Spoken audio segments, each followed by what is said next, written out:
কাউকে ভালো লাগলে তাকে ভালোবেসে ফেলো না, আগে দেখবে তার রূপের সাথে মনের মিল আছে কিনা। কারণ মনহীন রূপের চেয়ে ভালো মনের কালো মানুষটাও অনেক ভালো। অবহেলার ভাষা তখন বুঝতে পারলাম যখন সিন করা মেসেজের রিপ্লাই আসে না। আঘাত সহ্য করে বেঁচে থাকাটাই আসল গল্প। সবার জীবনে থাকে, কারোর সম্পূর্ণ আর কারোর অপূর্ণ। মিথ্যে ভালোবাসাগুলোই পূর্ণতা পায়, শুধু সত্যিকারের ভালোবাসাগুলো হেরে যায়। আসলে কিছু মানুষের সাথে যদি আমাদের পরিচয় না হতো, তাহলেই হয়তো জীবনটাকে আরো সুন্দরভাবে উপভোগ করা যেত। চোখ হলো সবচেয়ে বোকা, কারণ নিজের হয়েও অন্যের জন্য কাঁদে।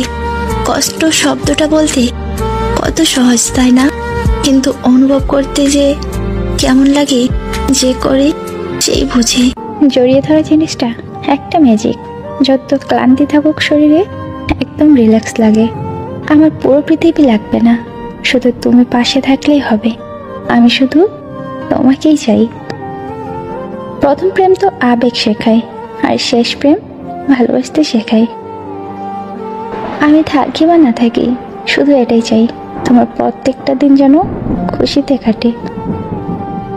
অভিমান করো তবু পর করো না, কাছে না আসো তবু হারিয়ে যেও না। দূরে থেকো কিন্তু ভুলে যেও না। ডিয়ার বেস্ট ফ্রেন্ড, তোর জীবনে আমি কেমন জানি না, তবে আমার জীবনে তুই সেরা। আমি ছিলাম, আমি আছি, আমি থাকবো শুধু তোমারই জন্য। আমি তোমাকে ভালোবাসি আজ, আগামীকাল এবং চিরকাল। জীবনে এমন একজন মানুষকে খুব জরুরি, যে তোমায় বুঝবে, বোঝাবে, কিন্তু কখনো ছেড়ে যাবে না। নিভে যাওয়ার ইচ্ছা থাকলে কারোর জীবনে আলোর প্রদীপ হয়ে এসো না। কারণ মানুষ না পাওয়ার বেদনা ভুলতে পারে, কিন্তু পেয়ে হারানোর বেদনা কখনো ভুলতে পারে না। আঘাত দিয়ে নয়, আঘাত সহ্য করে বেঁচে থাকাটাই আসল। দিন শেষে নিজেকে ভালো রাখতে গেলে নিজের কিছু পরিবর্তন প্রয়োজন। তার মধ্যে অন্যতম হলো কম কথা বলা, অন্যের সাথে নিজেকে কম জড়ানো। জীবনে কোনোদিনও কাউকে অবহেলা করো না, কারণ অবহেলার কষ্ট তখন বুঝবে যখন তোমাকে কেউ অবহেলা করবে। ভুল জায়গায় স্যাক্রিফাইস আর ভুল মানুষের সাথে কম্প্রোমাইজ আপনাকে না দেবে সুখ আর না দেবে সফলতা।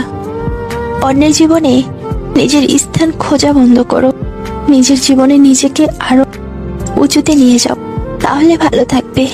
যে ইচ্ছেগুলো কখনো পূরণ হবার নয়, মনটা সবসময় সেটা নিয়েই পড়ে থাকে। একটা মেয়ের জন্য সবচেয়ে বড় স্কুল হলো তার শ্বশুর বাড়ি, যেখানে শিক্ষকের অভাব নেই আর শিক্ষারও শেষ নেই। কোনো বিষয়ে আঘাত পেলে এখন আর কষ্ট পাই না, কারণ কষ্ট পাওয়াটা আর অভ্যাসে পরিণত হয়ে গেছে।